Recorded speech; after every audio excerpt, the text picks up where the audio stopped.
Alright, so this is my wife's bus from their daycare. Got a knocking noise. Kind of sounds like a lower end knock, but what I believe it is a cracked flex plate. So I'm going to go ahead and have her start it. We're going to listen to the noise. And we're going to go through checking the flex plate, see if that's actually what it is. It's basically a Chevy Express van converted into a bus.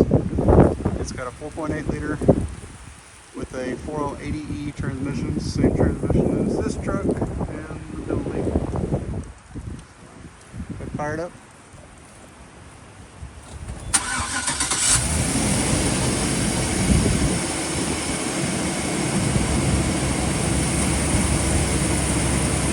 Takes a minute to warm up and start making noise. It's the first thing that tells you it's not rod knock or bearing or anything. So we'll come back whenever it starts making the noise.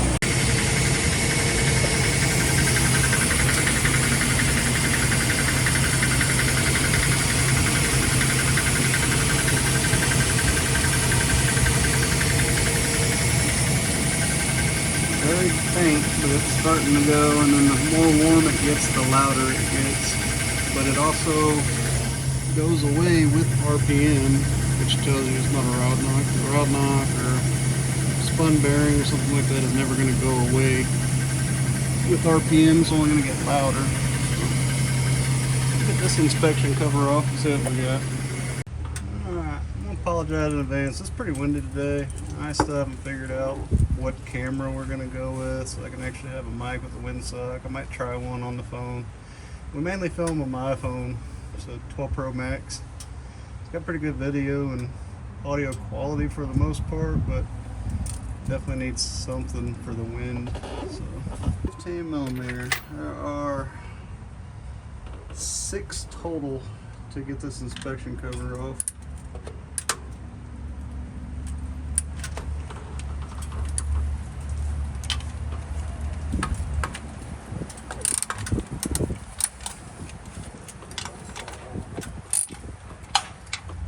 This van only actually has, I think, just under 50,000 miles on it. So, and for the last 2 years or so, I've been the one that maintains them, but they get driven so little just because where they pick up from are so close, they don't get a whole lot of mileage. So I just changed the oil in them annually because it's maybe 10, 12,000 miles a year they actually get driven.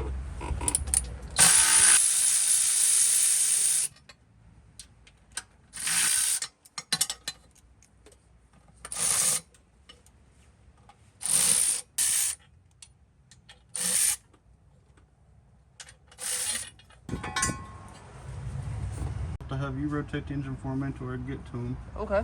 Unbolt the torque converter, get the trans unbolted. I know I gotta pull the drive shaft because it's got no back slack. But anything that doesn't have give, which these may end up having enough give, I may have to undo that clamp right here, or I can just pop it out of that.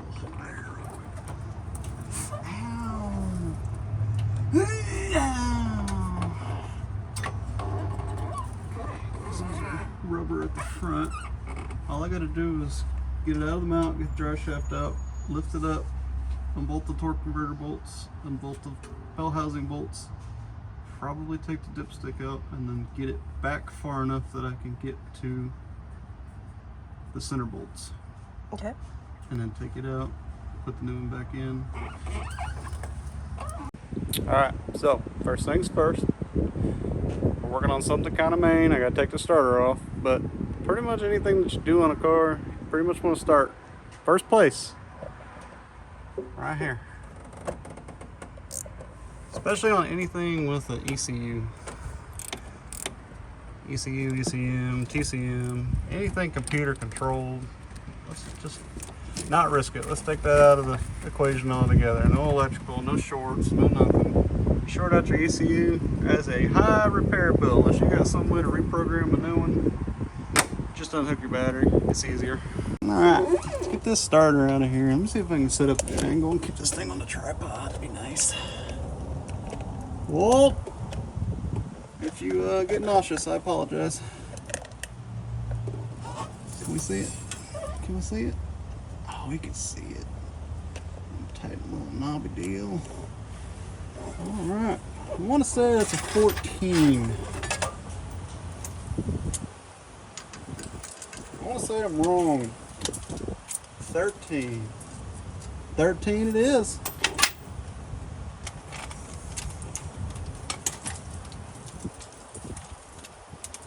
Also, I'm sure most of you know this, but if you work in a car, invest in one of these things. This is the fuel, this is the brushless version. They're a little bit cheaper if you want to get just the regular brushed version of it, but it's a game changer. I used to use a lot of air tools and stuff when I was working as a mechanic, but I ended up getting this guy and my 3/8 impact to work on stuff at home because I didn't have a compressor and I got used to using it. And I started actually using it at work constantly. So definitely makes life a lot easier.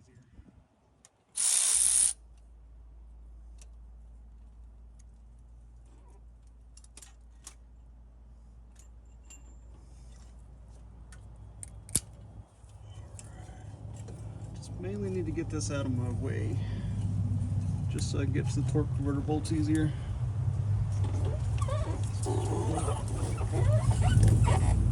Disconnect our starter wire, which is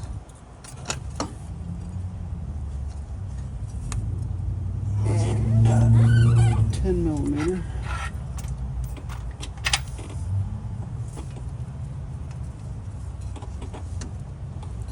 Is.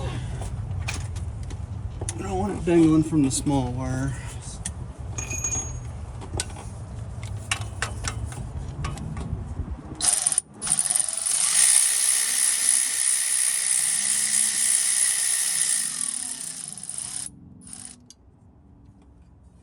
Make sure you drop it where you can't retrieve it. That usually helps quite a lot.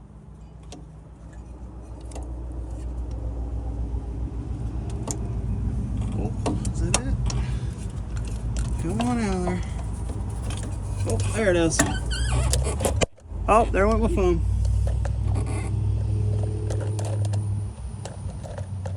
Anyway. I still don't know where the nut is. Probably underneath my creeper. It is. Alright. Now, put it back where it came from. What, baby? You were talking to me. Put it back where it came from. That way you know where it's at later. You got to put the wire on. You're like, oh, what's in my way? Oh, the bolt that I didn't lose because I put it away. Tips and tricks. See how tight these are? Go there. They are fully tight. Oh, okay. Let's see if we can get Rachito now.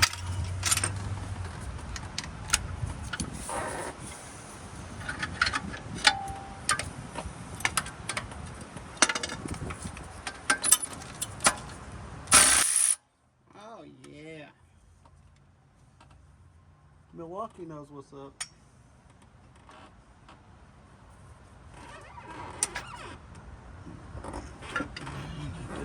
Which one? What you need? Freaking breaker bars in my hand? This one? This the biggest one? So right underneath your right arm. Oh, Lord. We're just off to a great start already. Because this isn't what we wanted to do this weekend.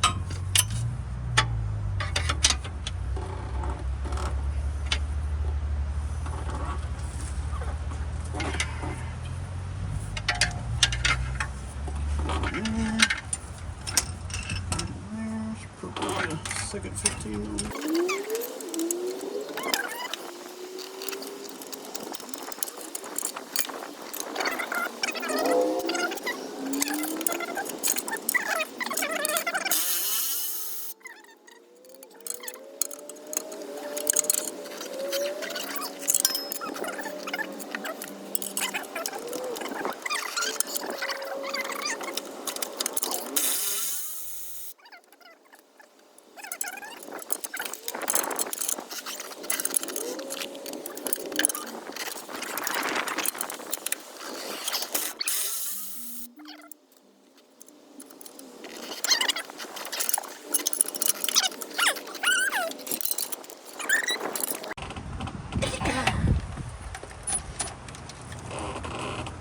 Oh, damn it, on there.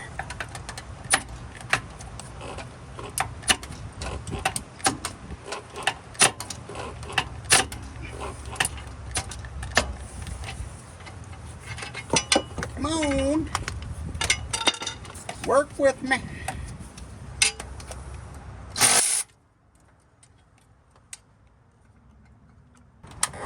This thing's squeaky. This PV blaster on it.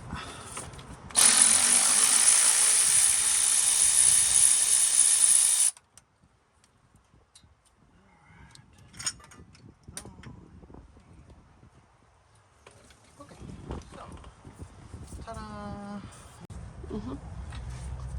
So basically right now there's like a little exhaust hanger bracket on the back of the transmission here. So my plan is I'm not pulling the whole transmission. All I'm going to do is unbolt it, get it slid back, and give me just enough room to get the flex plate out. That's at least the goal. Whether or not that's going to work, I don't know, but I always like to try the easiest method first instead of taking apart every single thing.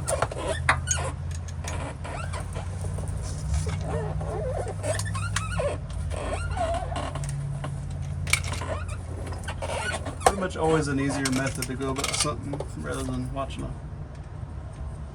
somebody else's way or whatever. I'm sure there's a specific book way if you're an actual mechanic for all this stuff, but it's always going to be way harder than it needs to be. And that's why a lot of guys don't make a lot of money as a mechanic on flag hours, because they learn the easiest way to do something. So the best way to start off by doing things like this is just take off the minimum amount of stuff until you can do what you need to do. I need a second extension. On the back of the car? On the hood of the vet. It's also super hard recording underneath the car with no lift, so I hope y'all can see anything. Basically, there's a big old bracket right above here, right by the cats, that has both the exhaust hangers on it, and it bolts to the tail shaft housing of the trans. It's just 2 bolts, so I'm going to undo those, move it out of the way as much as possible, just so I've got a couple more inches that I can slide the trans back. Again, that's the goal. Whether or not it's going to work that way, I don't know.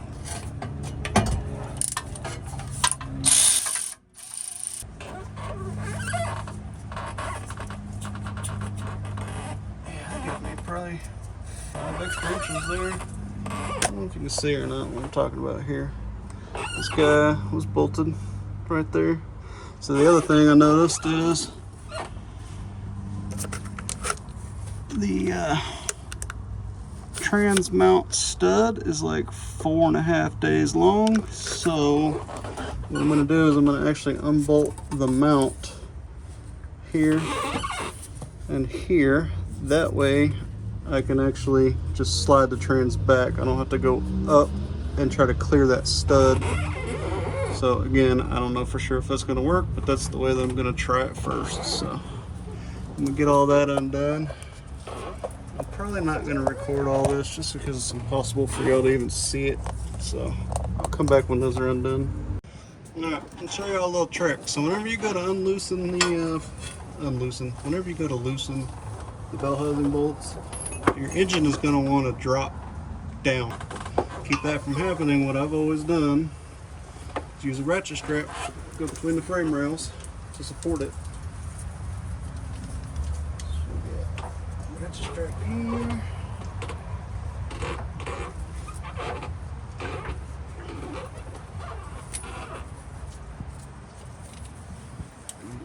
Rate it.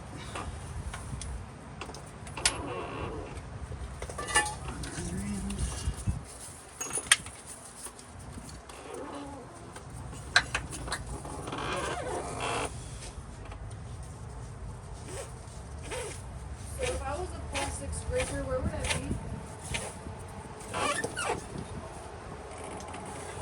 Oh, what? If I was a plastic scraper, where would I be? I don't know what you mean by a plastic scraper. A plastic razor blade? I don't know, but I was trying to record, so we'll stop that.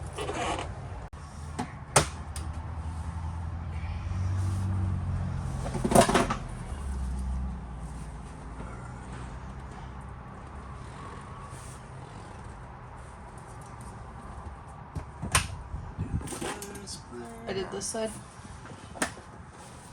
Still something definitely firmly holding that thing.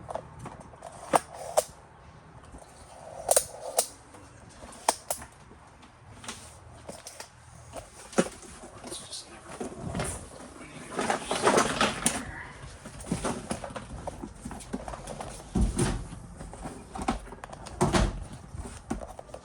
Let's see.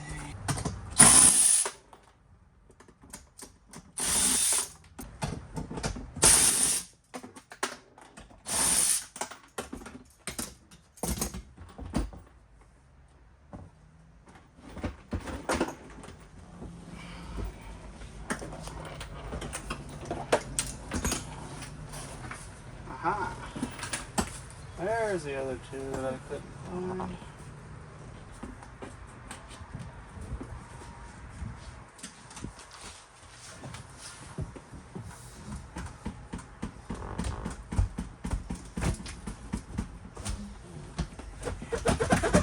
There we go. Just sticky.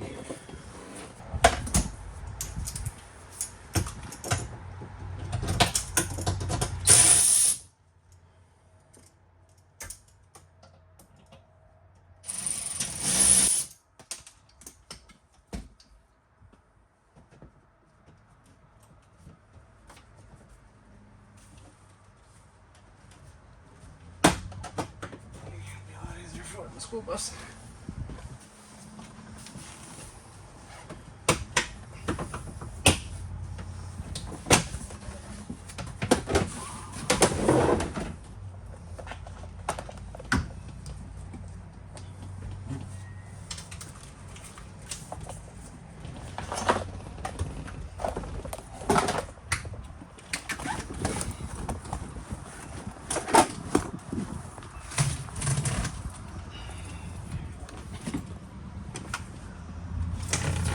Do you want me to slide the seat back? There we go.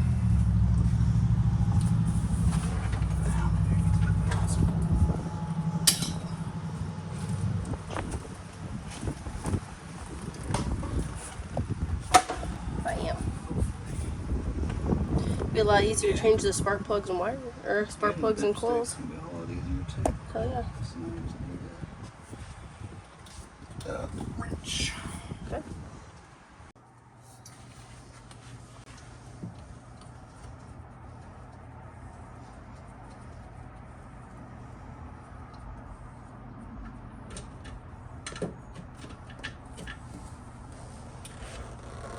Much easier than normal.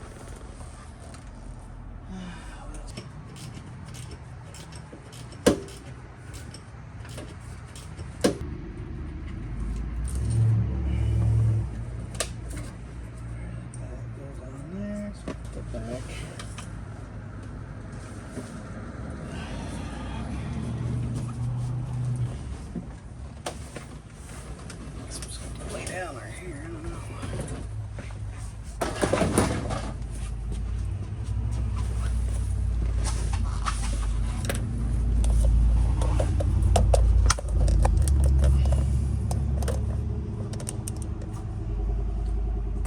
How much y'all are gonna be able to see there? Let me see if I can get a little better angle here.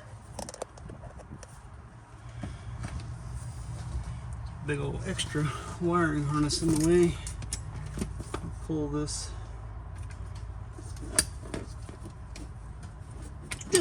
dipstick tube off real quick.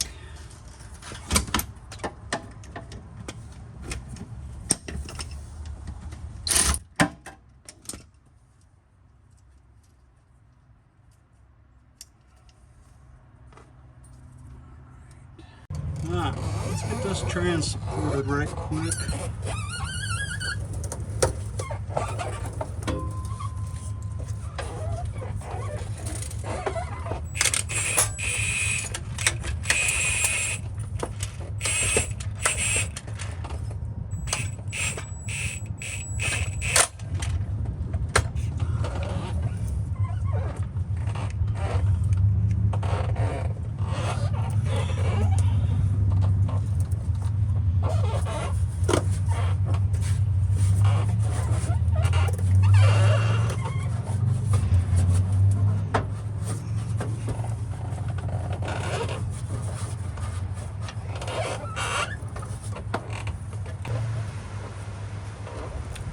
Let's see if we can get these. Some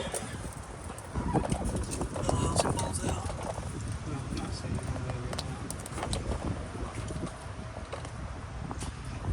Let's see if y'all can see me. I guess is the problem.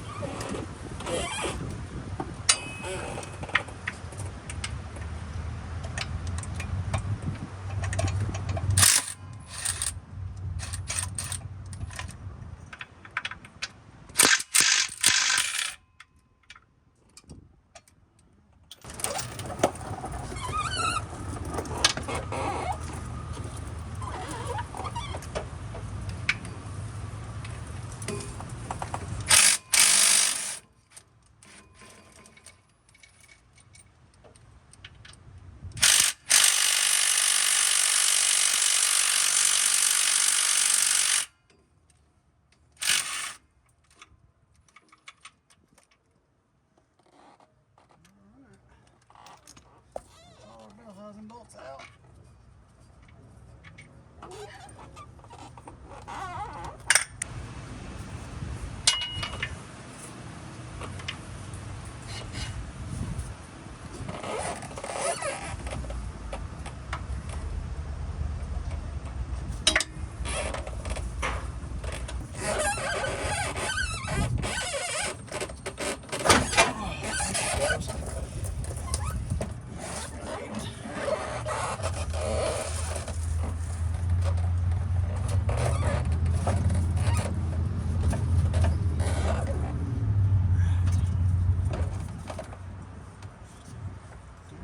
Just be the space we need. Hope.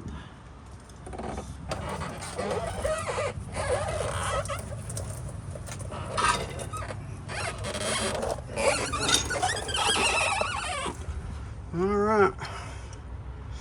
I'm gonna hope that's enough and that I can actually get it with a wrench. I guess we're gonna find out. Back in a minute. Really hoping this is recording and that y'all can see something. That's why.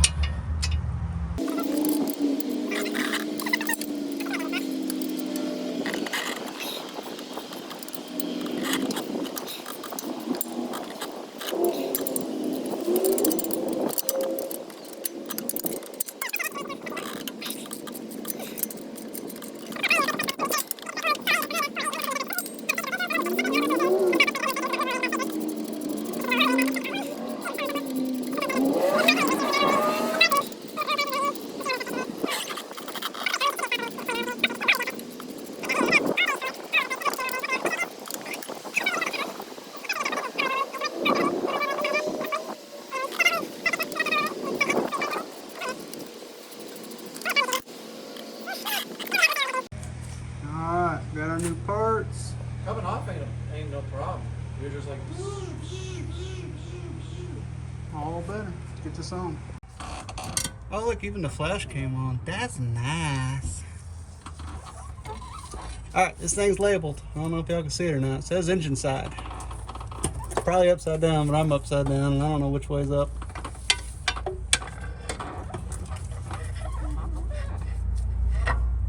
Oh yeah.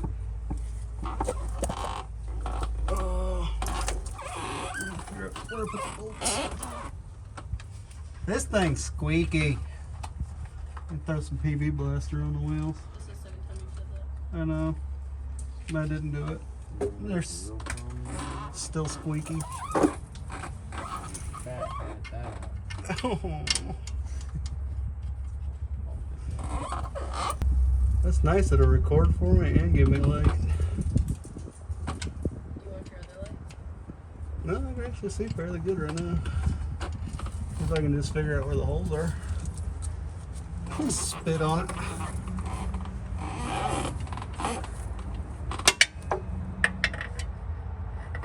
I'm on it.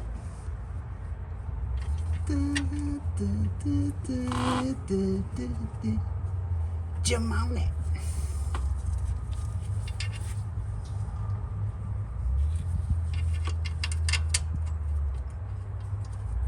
Well, downfall of doing it this way, there's not much room between there.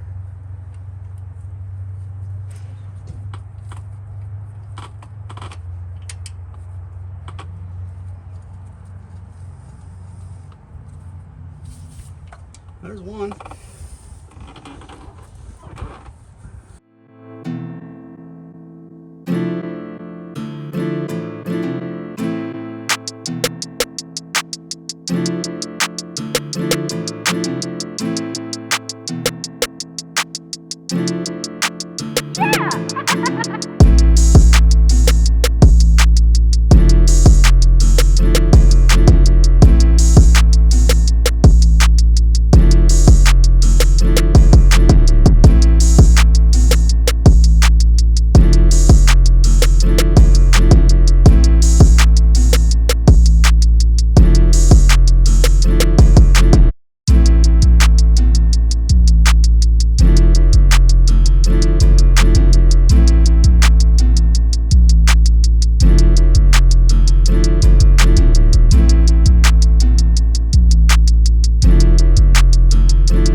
Back together.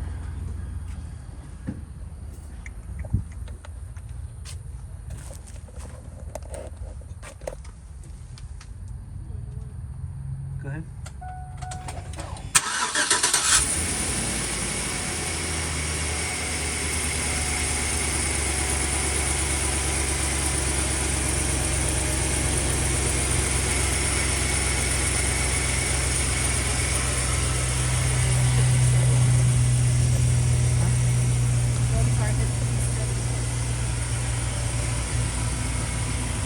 Well, I'm pretty confident it's not gonna knock anymore, but that's it. Still not the easiest thing. Anything that should really do on a lift is always gonna be hard on the ground, but at least this way you don't have to completely pull the transmission out. That's the frustrating part. I didn't disconnect any transcore lines, I didn't disconnect the shift linkage, I didn't disconnect the wiring harness to it. The only thing I had to pull was the drive shaft from the rear differential, the transmission mount bolts, obviously the bell housing bolts, the flywheel, torque converter. I think that's about it. I had to pull off a heat shield, but this being a bus, there's kind of some weird things on it as well. So, yeah. It was still kind of frustrating. I think in total it probably took us, I don't know, 2 hours, an hour and 45 minutes or so. It's dark now. I started early, but we also had to wait for the part. So I don't know if I showed this or not, but that's what we ended up getting. It's also the same one that I have in the dually. They're not known for lasting very long before doing the exact same thing, but it was all we could get on short notice. This bus needs to go back on Monday and start running kids back and forth to school again, so I guess we'll see what the longevity is. I've heard some people say they last 3 or 4 years depending, but these buses don't, like I said, they don't get a whole lot of mileage on them, so I guess we'll find out. But appreciate y'all watching. I hope this helps somebody. It's mainly the knocking thing. I feel like a lot of people are going to believe that they have an actual knock when you don't. You're just hearing what sounds like a low-end knock, just going to assume you have rod knock and either sell the vehicle super cheap or scrap it or something like that. It's just one thing you can check. You know, 4L80, 4L60 sane, they both have an inspection cover that you can check to see if that's actually the issue. Like I said, you can see the crack visibly without pulling anything apart, and if that's the issue that you're having, don't be afraid to pull the transmission. It's not that bad. It just sucks laying on your back and you know, doing it with basic hand tools, jack stands, and you know, as long as you have a floor jack and probably like a piece of 2x6 or something that you can support underneath the pan, you'll be just fine doing the same method. But appreciate y'all watching. Take it easy.